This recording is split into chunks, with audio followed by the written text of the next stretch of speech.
dans ce rendez-vous spécial pour parler de cyberattaques, mais de solutions aussi et de bonnes attitudes et bonnes pratiques. Nous allons en parler puisque vous le savez, les PME sont souvent les premières cibles des pirates informatiques, mais ont-elles les moyens seulement de se protéger efficacement? Le risque zéro n'existe pas, vous le savez, mais plusieurs solutions peuvent être déployées pour éviter le pire.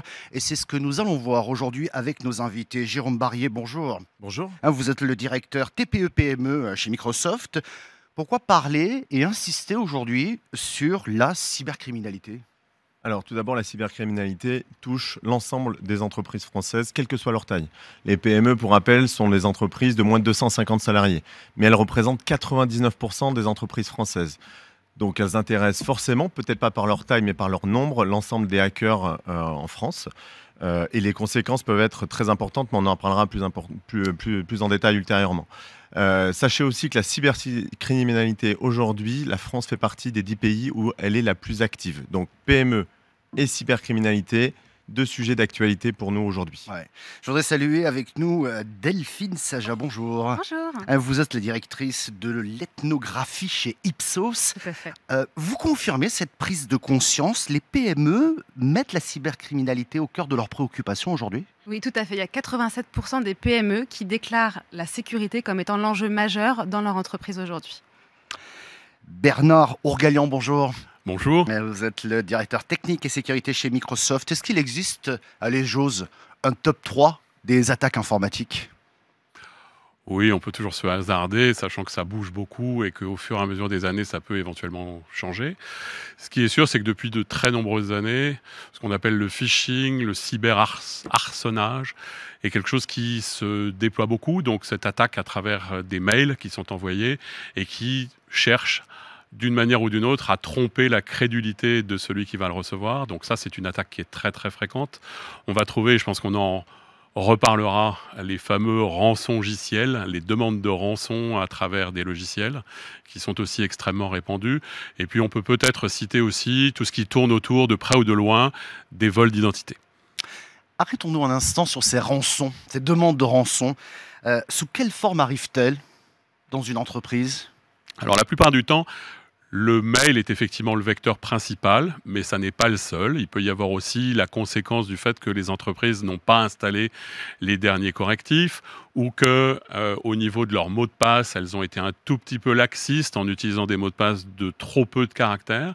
Et donc, dans ce cas-là, malheureusement, on rentre dans le système d'information de l'entreprise, quelle que soit sa taille, et on commence à chiffrer le contenu des disques durs du système. Et à partir de là, on demande une rançon, qu'il ne faut d'ailleurs jamais payer, pour réussir à obtenir le mot de passe qui a servi à chiffrer ces disques. Ouais. Et Jérôme Barrier, on le voit, on va parler peut-être des conséquences rapidement pour une entreprise lorsqu'elle est victime, par exemple, d'une demande de rançon ou autre. Quelles sont ces conséquences? Les conséquences, elles sont multiples et de différentes catégories. D'abord, la perte de chiffre d'affaires. C'est la conséquence sur laquelle on pense en premier. Cette conséquence, c'est souvent un arrêt de l'activité d'une PME. On imagine très facilement une PME qui a un site internet et ce site internet tombe à cause d'une attaque. Forcément, le chiffre d'affaires va être en baisse. Ça, c'est la première conséquence. Et effectivement, plus ça va durer, plus le chiffre d'affaires va baisser jusqu'au potentiel dépôt de bilan. Donc, vigilance sur ce point-là. Deuxième conséquence, c'est l'image de marque. L'image de marque de nos sociétés, nos PME aujourd'hui, elles peuvent être impactées par un vol de données qui pourrait être publié sur Internet. Donc, typiquement, derrière la confiance envers la PME peut être altérée. Donc, très attention sur cette partie image de marque, sachant que depuis la RGPD, il est important de déclarer dès qu'on a une fuite de données sous peine de lourdes sanctions. Donc bien mettre en place un plan de communication de crise quand on est attaqué. Ensuite, il y a des coûts sur la restauration d'un système qui a été affecté. Donc là, ça prend du temps. Réinstaller des postes de travail qui ont été impactés, ça prend également du temps et donc de l'argent. Et enfin, des frais juridiques qui peuvent être importants. On en a parlé. Si on perd des données clients, ces clients ont le droit de demander des dommages et intérêts.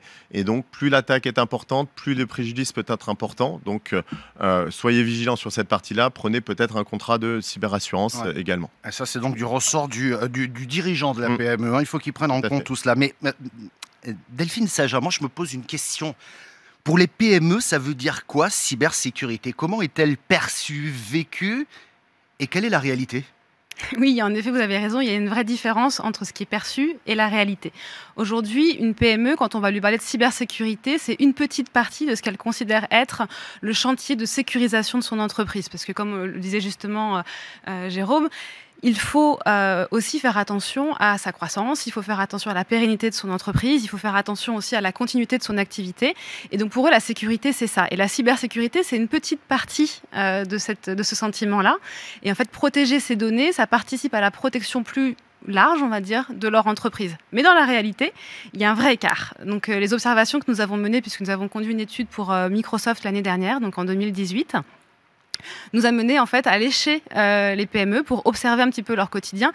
Et là, on s'est rendu compte de choses assez édifiantes sur la manière dont ils pouvaient gérer la sécurité, puisqu'il n'y a que 8% des entreprises, des PME qu'on a rencontrées qui considèrent qu'ils ont quelque chose encore à faire au niveau de la protection de leurs données ou du hacking de leurs données. Donc 8%, c'est pas beaucoup.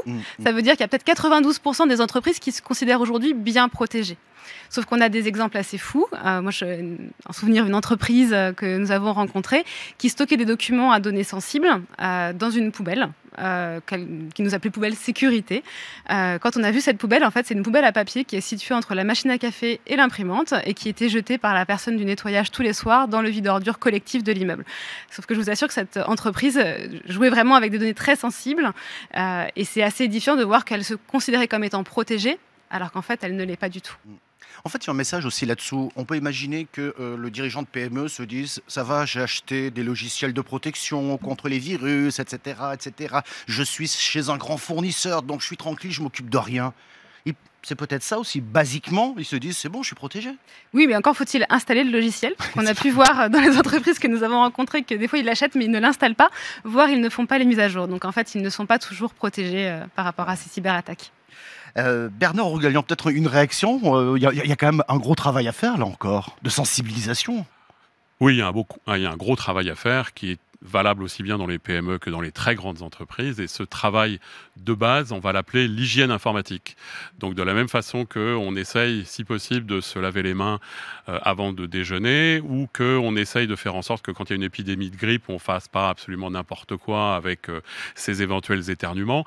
Il y a le même problème au niveau des entreprises. Et donc l'hygiène informatique, on va dire que sans rentrer dans trop de détails, ça repose sur quelques basiques élémentaires que sont par exemple l'idée d'avoir installé les correctifs. C'était un sujet qui était évoqué à l'instant, c'est vraiment très important. C'est pas quelque chose où on peut se dire on va l'installer dans un mois, dans un an, dans 2 ans, ou voire pas du tout. C'est quelque chose d'extrêmement important.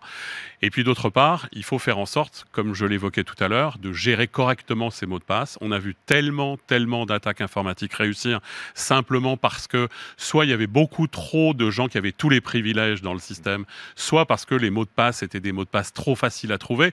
Aujourd'hui, on a des dictionnaires de mots de passe qui permettent de trouver assez facilement les mots de passe les plus utilisés. Et honnêtement, c'est assez terrifiant de voir à quelle vitesse on peut rentrer dans les systèmes sans avoir de compétences informatiques sérieuses. Ouais. On a parlé du mail tout à l'heure comme principal canal. On a aussi évoqué les réseaux sociaux, les fameux selfies. On se fait plaisir, on se prend en photo et on l'envoie sur les réseaux. Il se trouve que souvent, sur cette image, il y a des informations sensibles. Et pourtant, ça part pas d'une mauvaise volonté. Ça veut dire quoi? Qu'il faut aussi savoir sensibiliser, in fine, les collaborateurs? Bien sûr, les réseaux sociaux, c'est une énorme mine d'informations pour tous les attaquants. Le fait, par exemple, de savoir que telle personne a telle responsabilité dans l'entreprise, c'est un élément extrêmement intéressant parce qu'on parlait du phishing tout à l'heure, donc de ces attaques par mail interposées. Si je suis capable de créer un mail de toute pièce qui va s'adresser à la bonne personne en parlant des bons sujets parce que je sais que c'est sa responsabilité dans l'entreprise, je vais pouvoir être beaucoup plus efficace dans le fait qu'elle ait envie de cliquer à un endroit du mail où il faudrait malheureusement éviter de cliquer. Ouais, et c'est souvent ce qui est fait. Jérôme? Vrai sujet d'information, on le sent, il faut informer les dirigeants et les employés. Donc il faut aller jusqu'au bout de cette information. Aujourd'hui, on a entendu et compris ce message, notamment auprès de la PME, pour aller au contact de cette PME et de l'informer le plus souvent possible. Typiquement, en partenariat avec le Trophée de la PME, le mois dernier, on a organisé des workshops dédiés à la sécurité. On avait beaucoup de dirigeants d'entreprises et de PME présents qui avaient des questions, souvent basiques, mais très importantes pour avoir les réponses. Mais on s'aperçoit qu'il y a encore un gros travail de sensibilisation. Tout à fait. Et il faut continuer. De ce plan-là, on a essayé de construire des Microsoft Experience Lab qui sont en fait des lieux immersifs dans lesquels on va pouvoir retrouver l'ensemble de nos clients PME, voire partenaires ou start-up présents en région, et on va pouvoir discuter de leurs problématiques autour de la sécurité en l'occurrence, voire d'autres problématiques, et leur faire rencontrer des partenaires pour trouver des solutions par rapport à ces différentes problématiques autour de la sécurité. Ça fait partie de la sensibilisation dont on est responsable aussi, nous, Microsoft. C'est très important parce que les entreprises, quand on les rencontre, elles ont un vrai problème de manque de temps pour s'occuper de tout ça. Elles considèrent en moyenne, il leur manque 3h18, pour être tout à fait exact, en moyenne de temps par jour pour pouvoir accomplir toutes les tâches qu'elles ont à faire dans leur entreprise. Donc le manque de temps, elles ont aussi la perception que ça coûte très cher comme investissement de pouvoir sécuriser ces données. Et il y a aussi un problème tout simplement de complexité dans la compréhension du problème et puis d'un manque de formation ou de sentiment de manque de compétences de la part des entrepreneurs, des chefs d'entreprise. On va parler de l'argent, de l'investissement, mais je voudrais ouvrir une petite parenthèse. On voit que le dirigeant d'entreprise, Bernard Regalian, a peu de temps, il lui manque 3h18, j'aime beaucoup cette donnée. Est-ce que demain, l'intelligence artificielle peut venir l'aider justement à renforcer ces systèmes de sécurité ? L'intelligence artificielle, dans le cloud notamment, l'informatique en nuage, joue un rôle absolument fondamental. Pour donner un simple chiffre, aujourd'hui, on reçoit 6500 milliards d'événements de sécurité chaque jour. Si on n'avait pas l'intelligence artificielle pour nous aider, on ne pourrait jamais y arriver. L'intelligence artificielle va par exemple être capable d'observer le comportement habituel des utilisateurs, ce qu'ils font d'habitude en arrivant le matin, quel type d'application ils lancent. Et si on se rend compte que la personne ne fait pas ce qu'elle a l'habitude de faire, parce qu'on est en général quand même très routinier, surtout le matin, quand on n'est pas très bien réveillé. Et donc dans ce cas-là, l'intelligence artificielle va être capable de détecter qu'on est en train de faire quelque chose de bizarre, qui n'est pas normal, et donc se poser davantage de questions et éventuellement protéger l'utilisateur de ses mauvaises intentions inconscientes à son insu, pour essayer effectivement de l'éviter de faire des grosses bêtises. Ouais. On va parler du cloud de tout à l'heure parce que le cloud fait peur aussi. Enfin, je pense qu'il est mal expliqué. Oui. Une petite parenthèse, Jérôme Barrier. On vient de l'entendre. Les dirigeants se disent c'est trop cher. J'y vais pas. J'attends un autre jour. Qu'est-ce que vous leur répondez ? Aujourd'hui, je pense que c'est une fausse mauvaise idée. Aujourd'hui, quand on regarde ce qu'elles investissent réellement dans la sécurité, la moitié des PME investissent moins de 50 € par an par employé. Donc c'est pas réellement un budget conséquent vu ce qu'on peut avoir comme derrière comme conséquence. Donc très clairement, on a fait un certain nombre d'investissements dans le cloud. Ces investissements payent pour les PME et donc vont leur permettre d'accéder à des solutions logicielles dans le cloud très simples et très robustes et sécurisées. J'ai par exemple sur la boîte mail Office 365, vous pouvez sécuriser contre l'ensemble des menaces avec un anti-spam pour 1,69 € par mois par employé. Donc, quand on démystifie ce point, on se rend compte que c'est finalement pas si cher que ça. On peut ouvrir et lancer une solution très sécurisée sur l'anti-spam très simplement, sachant que une PME sur deux n'a pas d'anti-spam aujourd'hui. Si je vous entends bien, vous avez prononcé le mot cloud à plusieurs reprises. Faut-il avoir peur du cloud? Delphine Saja, vous confirmez? Il y a encore beaucoup d'entreprises qui ont peur du cloud. Il y a 65% à peu près des PME que nous avons interrogées l'année dernière qui se disent craintives vis-à-vis du cloud avec un risque accru de hacking des données. Et c'est pour ça qu'il y a 74% d'entre elles qui continuent à archiver en papier. Et donc c'est assez impressionnant quand on va dans les entreprises. Il y a des papiers partout. Il y a des archives, il y a des papiers par terre, il y a des papiers dans les bureaux. Ils font des photocopies et ils gardent tout au cas où. Donc on ne sait jamais ce qui peut arriver. C'est un peu la devise d'une PME. Je pense qu'il y a beaucoup de PME qui se retrouveront dans ce que je vais dire. C'est on ne sait jamais ce qui peut arriver. Je vais garder ça sur papier. D'autres vont mettre sur disque dur externe, sur clé USB pour les TPE et voire sur des serveurs internes pour les PME qui peuvent se permettre d'avoir une salle dédiée aux serveurs. C'est dingue. Un commentaire sur Il faut passer sur le cloud de toute façon. C'est tellement. Enfin, je ne vais pas parler à votre place, mais je pense que c'est super structuré, sécurisé. C'est structuré, sécurisé. Et la PME, comme on le sait, elle couvre un large spectre d'activités. On va de l'exploitation agricole, l'hôtellerie, la restauration, jusqu'à des entreprises très technologiques. Mais est-ce que c'est réellement leur métier de s'occuper de ces sauvegardes et d'analyser l'ensemble de ces informations ou de fournir des solutions sécurisées? C'est pas forcément leur métier. Donc à nous de les accompagner là-dessus, à nous de les rassurer également. Et aujourd'hui, les offres cloud sont très accessibles pour les PME, très simples à mettre en place. Donc on peut mettre en projet directement dans le cloud très simplement. Et puis elles sont toujours à jour. Ouais. Donc c'est du temps de gagner. On parlait des 3 heures sur lesquelles ils ont besoin. Ils ne s'occupent plus de la partie informatique. On la manage et on la gère de manière sécurisée. Tiens, je vais enchaîner avec des questions très pratiques. Justement, vous prenez la parole. Hein. Je me mets dans la peau d'un chef d'entreprise. Est-ce que je dois multiplier les copies de mes données pour éviter de tout perdre ? Et est-ce que je dois les mettre tranquillement sur mon propre serveur, mes propres disques durs Alors, c'était un sujet qui était abordé à travers les copies papier. Oui, mais voilà. D'une manière générale, l'avantage des copies papier, c'est qu'effectivement, il est difficile de les hacker. Par contre, comme c'était évoqué avec le sujet de la poubelle, ça peut malheureusement passer dans la mauvaise poubelle et se retrouver entre mauvaises mains. Aujourd'hui, ce qui est important, c'est avoir des sauvegardes qui, pour certaines d'entre elles, constituent des archives qui ne sont donc pas connectées à l'Internet. Je parlais tout à l'heure des rançongiciels. Quand on a connecté ces sauvegardes et que le rançongiciel chiffre la totalité des disques durs, il va aussi chiffrer les sauvegardes. Et donc, en fait, on n'aura rien, à la fois ce qui sert à son environnement de tous les jours, mais aussi toutes ces sauvegardes. Donc, c'est essentiel de faire en sorte que, non pas on copie plusieurs fois, mais on confie, par exemple, au cloud le soin d'archiver l'ensemble de ces données parce qu'on aura la garantie que ces données ne seront pas connectées en ligne en permanence. Ouais. Question pratique encore. On a parlé de la gestion des mots de passe, notamment tout à l'heure. Est-ce que les coffres-forts électroniques sont-ils fiables ? Vous savez, ces logiciels qui gèrent tous nos mots de passe. Ils sont fiables quand ils sont bien écrits. Ensuite, la fiabilité est liée à la longueur du mot de passe qui protège tous les autres mots de passe. Donc en fait, si on a choisi un mot de passe simple parce qu'on l'utilise souvent, malheureusement, la sécurité ne sera pas très grande. Ouais. Jérôme, oui, monsieur. Sur ce point, je pense qu'il est aussi important de sécuriser la donnée à la source au départ, plutôt qu'on sait qu'elle va transiter dans différents réseaux, dans différentes entreprises. Donc, on préconise aussi d'avoir cette sécurisation, d'étiqueter les données et de les classifier. Donc, on peut le faire, par exemple, avec Azure. Aujourd'hui, c'est possible de classifier l'ensemble de ces données et derrière, de voir si c'est des données sensibles ou pas et d'y appliquer une sécurisation différente en fonction de la classification de ces données. Et puis, juste un point sur lequel je rebondirais volontiers. L'objectif, quand même, c'est qu'on arrive enfin à se débarrasser de ces satanés mots de passe. Les mots de passe, c'est quelque chose de très compliqué. Il faut se souvenir. On en change. Sinon, si on n'en change pas, ça ne sert pas à grand-chose. Donc, d'une manière générale, l'objectif pour Microsoft, c'est de se débarrasser de tous les mots de passe, donc en utilisant ce qu'on appelle des identifications à facteurs multiples. Donc, ce que je sais, par exemple un code PIN, mais aussi ce que j'ai, ma machine, mon téléphone, de telle façon qu'il y ait besoin d'avoir ces deux pour être capable de m'identifier. De cette façon-là, je ne me souviens que d'un code PIN qui n'est pas long, qui n'a pas besoin de changer tout le temps, parce que moi, j'ai une caractéristique unique qui est, par exemple, mon visage, mon iris, mon empreinte digitale, ou simplement le fait d'avoir tel smartphone qui répond à tel numéro de téléphone.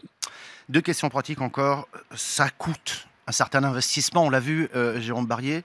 Est-ce que je peux me protéger étape par étape, si j'ose dire, ou est-ce que je dois tout faire en même temps ? Non, évidemment, il faut d'abord faire une analyse de risque. Qu'est-ce qu'on a besoin de protéger dans l'entreprise, les données les plus sensibles, et puis y aller étape par étape sans aucun souci. Évidemment, on l'a évoqué, le mail est une porte d'entrée très importante. Donc sécuriser le mail par un cloud provider ou un autre service provider.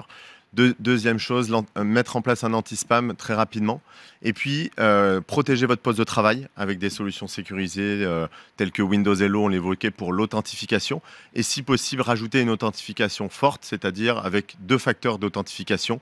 Le téléphone, par exemple, qui vous appartient, ça sera une deuxième authentification et vous allez encore mieux sécuriser votre gestion d'accès à l'information. Je veux encore un Ça, tout petit peu plus. Oui, je pardon. voulais dire, et ça c'est pour tous les types de PME, parce qu'il y a beaucoup de PME qui nous disent aujourd'hui, mais pourquoi moi de toute façon je ne suis pas ciblée moi par ces attaques, ça risque pas de m'arriver, j'ai pas de données sensibles dans ma PME. Il y a beaucoup de PME qui nous ont dit ça quand on les a rencontrés, et c'est vrai que c'est important parce qu'elles ne comprennent pas forcément toujours que le mail fait partie des données qui sont sensibles. Complètement. Et souvent, elles ont des clients qui sont de grands groupes. Et souvent elles ont des clients qui sont de grands groupes. C'est là où c'est parfois un peu compliqué. Je remonte un tout petit peu plus loin. Ce sera une de mes dernières questions. Je suis chef d'entreprise, je suis conscient des risques, mais je n'y comprends rien. Et pourtant, on a fait un beau boulot là aujourd'hui. Je commence par quoi? Je m'y prends comment? Alors, venez nous écouter, nos partenaires, pour essayer de bien comprendre dans quel ordre le prendre. Aujourd'hui, on a des offres de services qui sont complètement clés en main pour une PME. Par exemple, Microsoft 365, qui part de l'OS, du système d'exploitation, jusqu'à l'ensemble des suites mail collaboratives, et pour sécuriser également tous les devices de l'entreprise. Tout le monde a un smartphone, il faut également le sécuriser. Donc cette suite, elle permet d'accompagner l'ensemble du dirigeant et donc de la PME. Tous les employés peuvent l'utiliser et donc sécuriser cette partie du poste de travail et de la collaboration, puisque l'échange d'informations part beaucoup par cet échange d'informations. Donc partez par ce principe, c'est clé en main qui vous permettra d'avancer très rapidement sur une solution sécurisée pour votre entreprise. Vous avez répondu en partie à ma question. Pourquoi aujourd'hui, vous, Microsoft, vous renforcez, je dirais, fortement, hein, si j'ose dire, sur ce sujet avec les solutions? On l'a évoqué au tout début de cette émission, mais j'ai l'impression que le phénomène s'amplifie de jour en jour et que on trouve des chefs d'entreprise, la parole est un peu plus libre, ils osent un peu maintenant le dire. Avant, ils vous osaient pas pour une question d'image, hein, tout simplement. Mais pourquoi vous avez décidé d'appuyer sur l'accélérateur là? Alors, c'est parce que c'est inquiétant?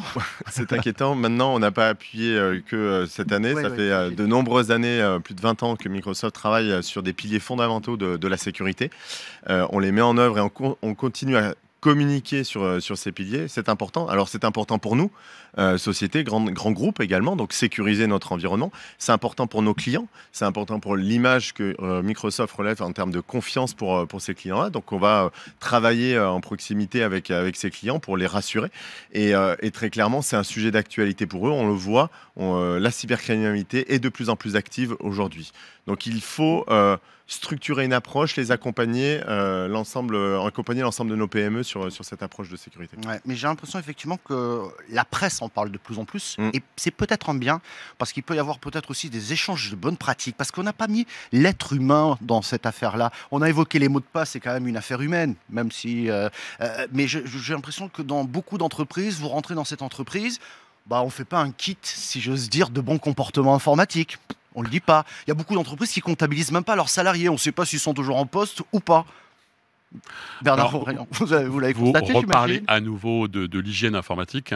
Donc par rapport à la communication, par rapport à la capacité finalement d'aller toucher les dirigeants de PME en leur parlant de sujets qui les préoccupent dans ce domaine, je ne saurais trop conseiller la connexion de l'ensemble des chefs d'entreprise à un site qui s'appelle cybermalveillance.gouv.fr, sur lequel il y a effectivement l'ensemble des éléments qui ont été rassemblés au sein de cette initiative, à laquelle d'ailleurs Microsoft participe. C'est une initiative qui a été lancée par l'ANSSI, l'Agence nationale pour la sécurité des systèmes d'information, qui essaye effectivement d'aider les PME, PMI à travers un kit d'information qui leur permet, sur les grandes catégories de menaces, de savoir quelles sont les 2-3 choses qu'il est impératif de faire.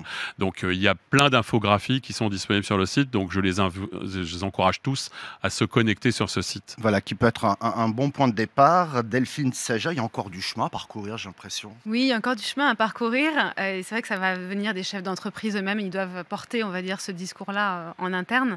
On voit une vraie différence entre les entreprises qui ont été hackées ou qui ont eu un problème et celles qui n'en ont pas eu. Et malheureusement, il faudrait que même celles qui n'en ont pas eu commencent déjà un petit peu leur transformation numérique. C'est souvent le point déclencheur. Hein. C'est souvent le point déclencheur de la sécurisation, mais c'est trop tard. Ouais, c'est trop tard. Le point positif, c'est que finalement, quand on regarde, on a fait un baromètre avec Axel en 2019. Donc Ipsos a réalisé une enquête pour comprendre. Les entreprises qui avaient commencé leur transformation numérique ont 2 fois plus de chances aujourd'hui de faire de la croissance que les autres entreprises. Et donc il y a 77% des entreprises qui confirment que leur transformation numérique leur a permis d'avoir de la croissance. Ça rejoint ce que disait Jérôme Barrier, la sécurité, investir dans la sécurité, c'est un investissement pour le business. Si on avait effectivement un conseil à donner à nos PME, c'est faire un vrai projet informatique, c'est pas une perte d'argent. Donc construisez votre projet, peut-être investissez dans un responsable informatique, un DSI ou même un RSSI pour avancer sur cette partie-là. Vaut mieux anticiper qu'avoir des conséquences très importantes. Pour rappel, une étude a démontré que les conséquences informatiques pour les PME étaient de plus de 300 000 euros dès qu'il y avait une faille informatique. Donc, préférable de faire un projet informatique en amont plutôt que d'avoir une conséquence plus importante. Et donc, avec ce volet sécurité, et on rentre effectivement dans une dynamique positive, on va dire. Donc, ça, c'est une brique à part entière. Bernard, si vous avez un conseil à donner aux dirigeants d'entreprises, de PME qui nous suivent.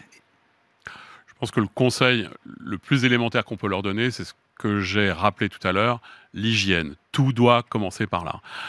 Ensuite, bien sûr, il y a plein de solutions informatiques en matière de sécurité qui permettent d'aider, mais l'hygiène est vraiment la chose la plus importante. Il faut simplement penser à se laver les mains avant de déjeuner. Là, c'est pareil. Ouais. Exactement pareil. Et tant que j'y suis, puisque j'en profite d'être ici, parmi les PME ou TPE, il y a aussi toutes les collectivités locales. Je ne saurais trop insister sur le fait qu'il va y avoir des élections municipales bientôt et que toutes les mairies vont être de très très bonnes cibles pour des attaques informatiques. Le message est passé. Delphine Sajot, de l'observation que vous faites finalement de ces entreprises, vous nous avez livré de nombreux exemples fort intéressants et on sait qu'il y a encore beaucoup de choses à faire. Si vous deviez leur dire un petit conseil, un point de démarrage, un déclencheur, ça serait quoi ? Le déclencheur, je pense que c'est comprendre que c'est finalement facile, pas si coûteux que ça, que de mettre en place une solution pour se protéger et protéger son entreprise. Donc c'est vraiment prendre conscience qu'il y a des choses qui existent et qui peuvent être accompagnées et pas faire tout eux-mêmes parce qu'en effet, tout le monde n'a pas la compétence de faire soi-même sa cybersécurité au sein de son entreprise. Il n'empêche qu'il n'y a pas besoin d'avoir une compétence particulière pour dire à ses équipes on change les mots de passe. On pourrait créer la journée mensuelle ou hebdomadaire du changement de mot de passe, j'en sais rien. Enfin, il y a des petites choses comme ça. Pas hebdomadaire. S'il vous plaît, non. Non. Mensuel. Même mensuel, c'est beaucoup. Honnêtement, si on demande un grand mot de passe et le changer très souvent, c'est un peu le problème. Ça va se terminer en post-it sur le clavier. Et donc ça sert à rien. En fait. Absolument à rien. Ça sert à rien. En tout cas, c'est l'affaire de tous, cette question de sécurité informatique, cybersécurité, si vous préférez, même si on peut discuter sur le terme entre cyberattaque et cybersécurité. Mais bon, en tout cas, les enjeux sont colossaux et vous venez de nous le dire. Merci beaucoup Delphine Sajot, Bernard Orgalian et Jérôme Barrier. Merci beaucoup d'avoir participé à cette émission spéciale.